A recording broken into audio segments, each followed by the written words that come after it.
प्राचीन भारत के मध्य में यमुना नदी के तट पर बसा था सूर्यपुर, एक ऐसा ग्राम जो अपनी शांति, हरियाली और सौहार्द के लिए विख्यात था।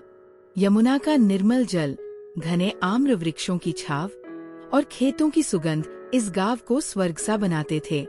यहाँ के लोग सादगी और धर्मनिष्ठा के साथ जीवन यापन करते थे। सूर्यपुर के मध्य में एक छोटा सा मध्यम वर्गीय परिवार रहता था, जिसके मुखिया थे विश्वनाथ। विश्वनाथ एक मेहनती किसान थे, जिनकी छोटी सी खेती उनकी आजीविका का आधार थी। उनकी पत्नी सरस्वती एक कुशल कारीगर थीं, जो गांव की स्त्रियों के लिए रंग बिरंगे वस्त्र सिलती थी। उनकी सिलाई में एक जादू था, जो साधारण सूती वस्त्रों को राजसी वैभव प्रदान करता था। उनके 2 बच्चे थे, बेटी काव्या जो 16 वर्ष की थी और अपनी सुंदरता व कोमल हृदय के लिए जानी जाती थी, और बेटा सुधीर जो 14 वर्ष का था और अपने तेजस्वी स्वभाव के लिए प्रसिद्ध था। काव्या और सुधीर गांव के निकटवर्ती गुरुकुल में विद्या अर्जन करते थे, जहां वे वेद, शास्त्र और जीवन के नैतिक मूल्यों का अध्ययन करते थे। विश्वनाथ और सरस्वती ने अपने बच्चों को सदा धर्म, सत्य और कर्म के मार्ग पर चलने की शिक्षा दी थी। उनका घर धन से नहीं, बल्कि सुख, संतोष और प्रेम से परिपूर्ण था। हर सायंकाल जब विश्वनाथ खेतों से लौटता, सरस्वती तुलसी के पौधे के पास बैठकर उसे जल पिलाती। काव्या और सुधीर अपने माता पिता के साथ बैठकर दिन भर की बातें करते। विश्वनाथ अक्सर उन्हें पौराणिक कथाएं सुनाते, कभी रामायण की, जिसमें राम के त्याग और धर्म की महिमा थी, तो कभी महाभारत की, जिसमें कर्म और युद्ध के परिणामों का वर्णन था। वह कहते, बेटा, कर्म ही तुम्हारा सच्चा साथी है, जो बोओगे वही काटोगे। काव्या और सुधीर इन शिक्षाओं को सुनते, किंतु जीवन की उमंग में वे कभी कभी इन बातों को हल्के में ले लेते। काव्या, जो अब जीवन की दहलीज पर थी, गुरुकुल में एक युवक से मिली, जिसका नाम था पराशर। पराशर एक विद्वान और सौम्य स्वभाव का युवक था। उसकी आंखों में एक गहराई थी और उसकी बातों में एक मधुरता जो काव्या के हृदय को छू गई। पराशर वेदों, उपनिषदों और शास्त्रों का गहन अध्ययन करता था। वह गुरुकुल में अपने गुरुओं का प्रिय शिष्य था और उसका स्वप्न था कि वह एक दिन बड़ा विद्वान बने और अपने ज्ञान से समाज की सेवा करे। काव्या और पराशर की मुलाकातें गुरुकुल के बगीचे में होने लगी, जहां आम्र वृक्षों की छाव में वे घंटों बातें करते। पराशर काव्या को वेदों की कथाएं सुनाता और काव्या अपनी कविताएं उसे सुनाती। उनकी बातें प्रेम की मधुर कविता सी बन गईं। काव्या को पराशर की विद्वता और उसका सौम्य स्वभाव बहुत भाता था, और पराशर को काव्या की सादगी और उसकी मुस्कान प्रिय थी। दोनों का प्रेम धीरे धीरे गहरा हो चला था। काव्या का मन पराशर के प्रति आकर्षित हो चला था, किंतु उसे ये डर भी सताता था कि उसका परिवार, विशेषकर सुधीर, इसे स्वीकार नहीं करेगा। सूर्यपुर में प्रेम को मर्यादा के दायरे में ही स्वीकार किया जाता था। काव्या जानती थी कि उसका परिवार परंपराओं का पक्का है और अविवाहित युवक युवती का मिलना गांव की नजरों में उचित नहीं माना जाता। फिर भी प्रेम की उमंग में वह अपने डर को भूल जाती। वह पराशर के साथ बिताए पलों में सुख पाती थी और उसे लगता था कि शायद यह प्रेम उसका भाग्य है। एक दिन गुरुकुल के कुछ सहपाठियों ने सुधीर को काव्या और पराशर की मुलाकातों की भनक दे दी। सुधीर, जो अपनी बहन के सम्मान को लेकर अत्यंत संवेदनशील था, ये सुनकर क्रोध से आग बुला हो उठा। उसका मानना था कि काव्या का पराशर से मिलना परिवार की मर्यादा को ठेस पहुंचाता है। उसने काव्या से इस बारे में बात करने की कोशिश की। उसने गुस्से में कहा, काव्या, तू ये क्या कर रही है? पराशर के साथ तेरा नाम जोड़ा जा रहा है। क्या तुझे हमारे परिवार की इज्जत की परवाह नहीं? काव्या ने शांत स्वर में जवाब दिया, भैया, पराशर एक अच्छा इंसान है। वह मुझसे सच्चा प्रेम करता है। हमारा प्रेम पवित्र है। काव्या की ये बात सुधीर के क्रोध को और भड़का गई। वह चिल्लाया, पवित्र प्रेम? ये सब बहाने हैं। मैं उसे सबक सिखाऊंगा। काव्या ने उसे रोकने की कोशिश की, किंतु सुधीर का क्रोध अब नियंत्रण से बाहर था। उसका यौवन और आवेश उसे हिंसा की ओर ले जा रहा था। सुधीर ने अपने कुछ मित्रों को साथ लिया और पराशर को सबक सिखाने का निश्चय किया। एक सायंकाल जब यमुना तट पर सूर्यास्त की लालिमा बिखरी थी, पराशर अकेला तट पर ध्यानमग्न था। वह यमुना के किनारे बैठकर अपने गुरु द्वारा दी गई एक उपनिषद की पंक्तियों का मनन कर रहा था। सुधीर और उसके मित्र वहां पहुंचे। सुधीर ने पराशर को डांटना शुरू किया। तूने मेरी बहन के साथ छल करने की हिम्मत कैसे की? क्या तुझे नहीं पता कि हमारा परिवार कितना सम्मानित है?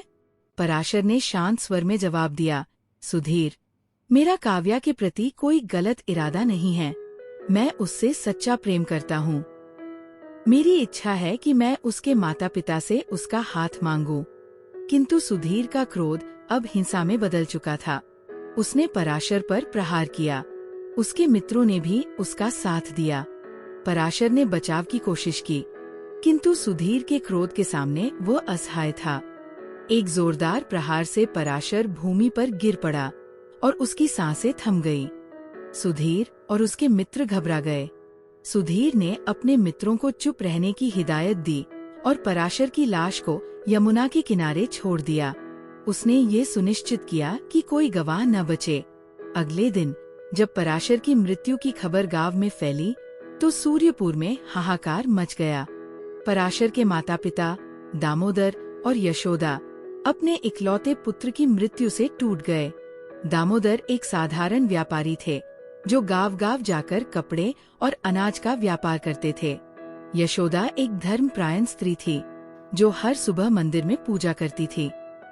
पराशर उनकी आंखों का तारा था जिसे वे एक दिन बड़ा विद्वान बनते देखना चाहते थे। दामोदर और यशोदा ने गांव के राजपुरुषों, पुलिस से न्याय की गुहार लगाई। राजपुरुषों ने जांच शुरू की, किंतु विश्वनाथ ने अपनी सारी जमा पूंजी खर्च कर राजपुरुषों को रिश्वत दे दी। सबूत मिटा दिए गए और सुधीर को बचा लिया गया। दामोदर और यशोदा को न्याय नहीं मिला। वे दिन रात अपने पुत्र की याद में रोते। सुधीर को गांव में खुले आम घूमता देख उनका हृदय और भी आहत होता। दामोदर और यशोदा का जीवन शोक के सागर में डूब गया। यशोदा हर सुबह यमुना तट पर जाकर पराशर की प्रिय पुस्तकों को छूकर रोती। वह उन पन्नों को पलटती जिनमें पराशर ने अपने विचार लिखे थे। दामोदर, जो पहले एक हंसमुख व्यापारी थे, अब मौन और उदास रहने लगे। उनके व्यापार में भी कमी आ गई क्योंकि उनका मन अब काम में नहीं लगता था। गांव के लोग उनकी व्यथा को देखकर दुखी होते, किंतु कोई उनकी मदद नहीं कर सका। एक दिन यशोदा ने मंदिर में भगवान से प्रार्थना की, हे प्रभु, मेरे पुत्र को न्याय क्यों नहीं मिला? क्या सत्य और धर्म का कोई मोल नहीं? उस रात वह और दामोदर देर तक रोते रहे, गहन शोक में डूबे। दोनों ने एक साथ प्राण त्याग दिए। उनकी मृत्यु ने सूर्यपुर को झकझोर दिया। लोग कहने लगे, यह कर्म का फल है। जिसने पराशर को मारा, उसे भी एक दिन ये दुख भोगना पड़ेगा। उधर विश्वनाथ और सरस्वती ने काव्या का विवाह एक धनी और सम्मानित परिवार में बड़े धूमधाम से कर दिया। काव्या अपने नए घर में सुखी थी। उसने पराशर की मृत्यु को भूलने की कोशिश की, किंतु उसके हृदय में एक कोना हमेशा खाली रहा। वह जानती थी कि सुधीर ने जो किया वह गलत था, किंतु वह अपने भाई के प्रति वफादार थी। उसने अपने दुख को दबा लिया और अपने नए परिवार में रम गई। सुधीर भी अब अपने जीवन में आगे बढ़ चुका था। कुछ वर्षों बाद उसे राज दरबार में एक सम्मानित पद मिल गया। उसका विवाह एक सुंदर और गुणी कन्या मालती से हुआ। मालती एक सौम्य और धर्मपरायण स्त्री थी जो सुधीर के साथ हर कदम पर खड़ी रही। उनके 2 बच्चे हुए, पुत्र वंश और पुत्री राधिका। वंश एक तेजस्वी और आत्मविश्वास से भरा युवक था जो गुरुकुल में पढ़ता था। राधिका 12वीं कक्षा में थी और अपनी माता की तरह सादगी और विद्या से प्रेम करती थी। सुधीर का परिवार फिर से सुख और समृद्धि से भर गया। वंश, जो अब यौवन में प्रवेश कर चुका था, को गांव की एक कन्या खुशबू से प्रेम हो गया। खुशबू एक साधारण परिवार की लड़की थी, जिसके 2 भाई थे, कृष्ण और बलराम। दोनों भाई अपनी बहन के सम्मान के प्रति अत्यंत संवेदनशील थे। खुशबू और वंश की मुलाकातें यमुना तट पर और गांव के मेलों में होने लगी। वंश का आत्मविश्वास और उसकी मधुर बातें खुशबू को आकर्षित करती थी। दोनों का प्रेम धीरे धीरे गहरा हो चला था। एक दिन कृष्ण और बलराम को कुछ ग्रामीणों ने वंश और खुशबू की मुलाकातों की खबर दी। दोनों भाई क्रोधित हो उठे। उन्होंने अपने माता पिता हरि और सावित्री को इसकी सूचना दी। हरि और सावित्री ने सुधीर और मालती को अपने घर बुलाकर इस विषय पर चर्चा की। सुधीर ने इसे हल्के में लिया और कहा, ये तो जवानी की बात है, बच्चे हैं, ऐसी गलतियां हो जाती हैं।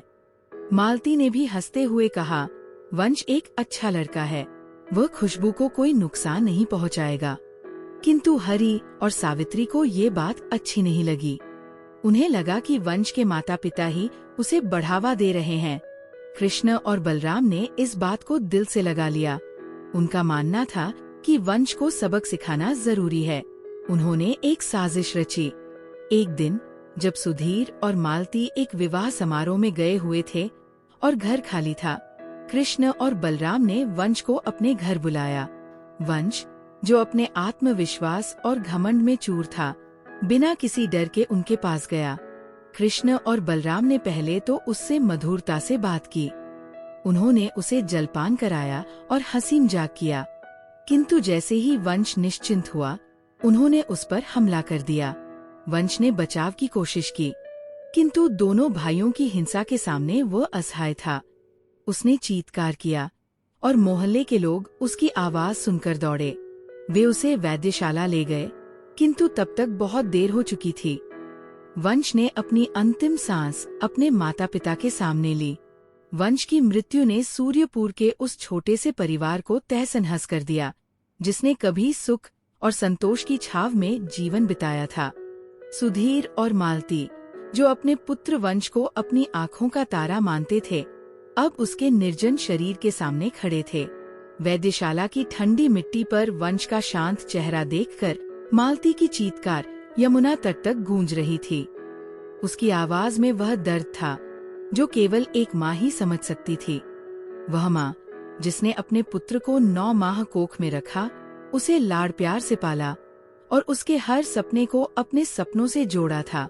मालती बार बार वंश का चेहरा छूती, उसके माथे पर हाथ फेरती और चीख चीख कर कहती, मेरा लाल, तू मुझे छोड़कर क्यों चला गया? तुझे किसकी नजर लगी, मेरे बेटे? उसकी आंखों से बहते आंसुओं का सैलाब रुकने का नाम नहीं ले रहा था। सुधीर, जो सदा एक दृढ़ और संयमित पुरुष रहा था, उस दिन टूट गया। वह वैद्यशाला के एक कोने में बैठा, अपने हाथों में सिर थामे मौन था। उसका मन बार बार उस दिन की ओर लौट रहा था जब उसने पराशर की जान ली थी। वो सोच रहा था, क्या ये वही कर्म का फल है जिसकी बात मेरे पिता विश्वनाथ मुझे बचपन में समझाया करते थे? सुधीर का हृदय अपराध बोध और शोक के बोझ तले दबा जा रहा था। वह अपने आप से सवाल कर रहा था, क्या मैंने जो किया उसका दंड मेरे पुत्र को भुगतना पड़ा? क्या ये विधि का विधान है? वैद्यशाला के बाहर सूर्यपुर के लोग एकत्र हो गए थे। कुछ लोग मालती को सांत्वना देने की कोशिश कर रहे थे, तो कुछ सुधीर के पास बैठकर उसे ढांढस बंधा रहे थे। किंतु सूर्यपुर के उस माहौल में एक अजीब सी खामोशी थी। लोग आपस में फुसफुसा रहे थे, यह कर्म का फल है। सुधीर ने पराशर को मारा था और अब उसी का पुत्र उसी तरह मृत्यु को प्राप्त हुआ। कुछ बुजुर्गों ने पुरानी कहावत दोहराई, जो बोओगे वही काटोगे। कर्म का चक्र कभी नहीं रुकता। सुधीर ने अपने दुख को एक ओर रखकर न्याय की राह चुनी। वह अगले दिन गांव के राजपुरुषों, पुलिस के पास पहुंचा। उसने कृष्ण और बलराम के खिलाफ शिकायत दर्ज की, जिन्हें वह अपने पुत्र की मृत्यु का जिम्मेदार मानता था। सुधीर ने राजपुरुषों को सारी घटना बताई, कैसे कृष्ण और बलराम ने वंश को अपने घर बुलाया, कैसे उन्होंने उस पर हमला किया और कैसे वो वैद्यशाला में अपनी अंतिम सांस लेने को मजबूर हुआ। किंतु राजपुरुषों ने जांच में ढिलाई बरती। कोई ठोस सबूत नहीं मिला। गवाहों ने या तो चुप्पी साध ली या उनके बयान अस्पष्ट थे। सुधीर को ये देख एहसास हुआ कि वह एक बार फिर वही गलती कर रहा था जो उसने पराशर के साथ की थी। वह क्रोध में अंधा हो गया था और उस क्रोध ने एक निर्दोष की जान ले ली थी। अब उसी क्रोध का परिणाम उसके सामने था। उसका अपना पुत्र उसकी आंखों के सामने मृत पड़ा था। सुधीर ने राजपुरुषों से और सबूत जुटाने की गुहार लगाई, किंतु उसे हर जगह से निराशा ही मिली। निराश और टूटा हुआ सुधीर एक दिन न्यायालय के बाहर बैठा था। उसका चेहरा उदास था और उसकी आंखें खालीपन से भरी थी। तभी एक वृद्ध राजपुरुष उसके पास आया। ये वही राजपुरुष था जिसने वर्षों पहले पराशर की मृत्यु के मामले में सुधीर को बचाया था। उसका चेहरा भी समय की लकीरों से भरा था और उसकी आंखों में एक गहरी उदासी थी। उसने सुधीर के कंधे पर हाथ रखा और धीमे स्वर में कहा, सुधीर, मैं तुम्हें देखकर अपने अतीत को देख रहा हूँ। मैंने उस दिन तुम्हें बचाया था, किंतु उस पाप का बोझ मैं आज तक ढो रहा हूँ। सुधीर ने उसकी ओर देखा और उसकी आंखों में सवाल उभरे। वृद्ध राजपुरुष ने आगे कहा, मेरा पुत्र, जो मेरा एकमात्र सहारा था, एक दिन साइकिल से गुरुकुल से लौट रहा था। किसी ने उसे रथ से टक्कर मार दी। मेरे पुत्र के दोनों पैर चले गए और टक्कर मारने वाला आज तक नहीं पकड़ा गया। मैंने उस दिन रिश्वत लेकर सत्य को दबाया था और आज मैं उस पाप का फल भुगत रहा हूँ। कर्म का चक्र बड़ा विचित्र है सुधीर। ये देर से ही सही फल जरूर देता है। वृद्ध राजपुरुष की बातें सुधीर के हृदय में तीर की तरह चुभ गईं। वह स्तब्ध रह गया। उसका मन उस दिन की ओर लौट गया जब उसने पराशर को मारा था। उसने सोचा था कि वह अपने परिवार की इज्जत बचा रहा है, किंतु उसने एक निर्दोष की जान ले ली थी। उस पाप का दंड अब उसे अपने पुत्र की मृत्यु के रूप में मिला था। वो समझ गया कि कर्म का चक्र कभी नहीं रुकता। उस रात वह यमुना तट पर गया और घंटों तक नदी के किनारे बैठकर अपने किए पर विचार करता रहा। उसने अपने पिता विश्वनाथ की बातें याद की, जो बोओगे वही काटोगे। उसने अपने जीवन के हर उस पल को याद किया जब उसने सत्य और धर्म को ताक पर रखकर हिंसा और क्रोध को चुना था। सुधीर ने प्रायश्चित करने का निश्चय किया।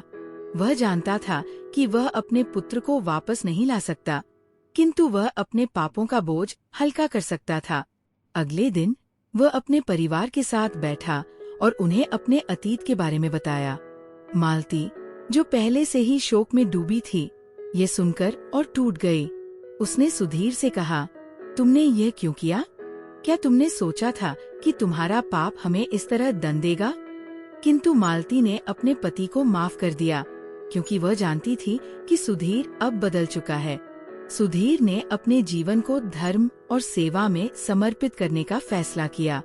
उसने पराशर और वंश की स्मृति में यमुना तट पर एक धर्मशाला बनवाने का निश्चय किया। इस धर्मशाला में गरीबों, असहायों और यात्रियों को आश्रय मिलता था। सुधीर ने अपनी सारी जमा पूंजी इस कार्य में लगा दी। उसने गांव के कारीगरों को बुलाया और एक सुंदर धर्मशाला का निर्माण करवाया, जिसके प्रवेश द्वार पर एक शिलालेख खुदवाया गया, सत्य शिवं सुंदरम। सत्य, शिव और सुंदरता ही जीवन का आधार है। धर्मशाला के निर्माण के दौरान सुधीर हर दिन वहां जाता और श्रमिकों के साथ मिलकर काम करता। वह मिट्टी ढोता, पत्थर उठाता और पेड़ पौधे लगाता। गांव के लोग उसकी इस बदलाव को देखकर आश्चर्यचकित थे। जो सुधीर कभी क्रोध और हिंसा का प्रतीक था, वह अब सादगी और सेवा का प्रतीक बन चुका था। धर्मशाला के उद्घाटन के दिन सुधीर ने गांव के सभी लोगों को आमंत्रित किया। उसने वहां एक यज्ञ का आयोजन किया और पराशर, दामोदर, यशोदा और वंश की आत्मा की शांति के लिए प्रार्थना की। उसने अपने पापों के लिए सार्वजनिक रूप से क्षमा मांगी और कहा, मैंने जो किया वह क्षमा के योग्य नहीं है, किंतु मैं अपने शेष जीवन को इस पाप के प्रायश्चित में समर्पित करता हूँ। यमुना तट का मंदिर और सुधीर का परिवर्तन। धर्मशाला के साथ साथ सुधीर ने यमुना तट पर एक छोटा सा मंदिर भी बनवाया। यह मंदिर भगवान विष्णु को समर्पित था, जिन्हें सुधीर कर्म और धर्म के प्रतीक मानता था। मंदिर में एक सुंदर मूर्ति स्थापित की गई और हर सायंकाल सुधीर वहां प्रार्थना करने जाता। वह मंदिर के प्रांगण में बैठकर ध्यान करता और अपने पापों के लिए क्षमा मांगता। उसने एक संकल्प लिया कि वह कभी भी क्रोध और हिंसा को अपने जीवन में स्थान नहीं देगा। मालती ने भी सुधीर के इस परिवर्तन में उसका साथ दिया। वह धर्मशाला में गरीब बच्चों को पढ़ाने का कार्य करने लगी। उसने अपनी सिलाई की कला का उपयोग कर बच्चों के लिए वस्त्र सिलने शुरू किए। राधिका, जो अब अपनी पढ़ाई पूरी कर रही थी, ने भी अपने पिता के इस कार्य में सहयोग दिया। उसने धर्मशाला में बच्चों को वेद और उपनिषदों की कथाएं सुनाने का कार्य शुरू किया। वह बच्चों को कर्मफल के सिद्धांत और सत्य के मार्ग पर चलने की शिक्षा देती। काव्या, जो अब अपने ससुराल में सुखी थी, अपने भाई के परिवर्तन को देखकर भावुक हो उठी। वह अपने परिवार के साथ सूर्यपुर लौटी और धर्मशाला के कार्य में सहयोग देने लगी। उसने अपने पति से पराशर की मृत्यु की बात छिपाई थी, किंतु अब उसने उन्हें सब कुछ बता दिया। उसके पति, जो एक धर्मपरायण व्यक्ति थे, ने उसे माफ कर दिया और कहा, जो बीत गया उसे भूल जाओ। अब हमें अपने कर्मों से सत्य का मार्ग बनाना है। काव्या ने धर्मशाला में एक छोटा सा पुस्तकालय स्थापित किया, जहां पराशर की प्रिय पुस्तकों की प्रतियां रखी गई। वह चाहती थी कि पराशर का सपना, जो एक विद्वान बनने का था, किसी न किसी रूप में पूरा हो। राधिका ने अपने भाई वंश की मृत्यु से गहरा सबक लिया। उसने अपने जीवन को विद्या और सेवा में समर्पित कर दिया। वह गुरुकुल में पढ़ाने लगी और बच्चों को नैतिकता और धर्म की शिक्षा दी। उसने अपने पिता के पापों को अपने जीवन का बोझ नहीं बनने दिया। वह कहती, मेरे पिता ने जो गलती की वह उनकी थी, मैं अपने कर्मों से अपना मार्ग बनाऊंगी। सूर्यपुर में कर्म की गूंज। सूर्यपुर के लोग सुधीर के इस परिवर्तन को देखकर आश्चर्यचकित थे। जो व्यक्ति कभी हिंसा और क्रोध का प्रतीक था, वह अब सूर्यपुर का एक आदर्श बन चुका था। धर्मशाला और मंदिर गांव के लोगों के लिए एक प्रेरणा बन गए। लोग वहां आकर प्रार्थना करते और बच्चे वहां पढ़ने आते। सुधीर की कहानी एक पौराणिक कथा बन गई, जिसे गांव के बुजुर्ग बच्चों को सुनाते। वे कहते, देखो, कर्म का चक्र कभी नहीं रुकता। सुधीर ने पाप किया और उसका फल उसे भुगतना पड़ा, किंतु उसने प्रायश्चित कर अपने जीवन को सार्थक बनाया। सुधीर अब हर सुबह यमुना तट पर जाता और वहां बैठकर ध्यान करता। वह अपने पिता की बातों को याद करता, जो बोओगे वही काटोगे। वह समझ गया था कि कर्म का फल अवश्य मिलता है, किंतु प्रायश्चित और सत्य का मार्ग उसे मुक्ति भी दे सकता है। उसने अपने जीवन को इस सिद्धांत पर जीने का संकल्प लिया। यह कथा कर्मफल के सिद्धांत को दर्शाती थी। कैसे एक पाप दूसरा पाप जन्म देता है और कैसे कर्म का चक्र अंततः सभी को उनके किए का फल देता है। गांव के बुजुर्ग इसे बच्चों को सुनाते और कहते, देखो, क्रोध और हिंसा का मार्ग केवल विनाश लाता है। सत्य और प्रेम ही जीवन का आधार है। ये कहानी हमें सिखाती है कि कर्म का फल अवश्य मिलता है। क्रोध और हिंसा से कोई समाधान नहीं मिलता, बल्कि ये पाप का बीज बोता है, जो एक दिन स्वयं को ही नष्ट कर देता है। धर्म, सत्य और प्रेम के मार्ग पर चलने वाला ही अंत में सुख और शांति प्राप्त करता है।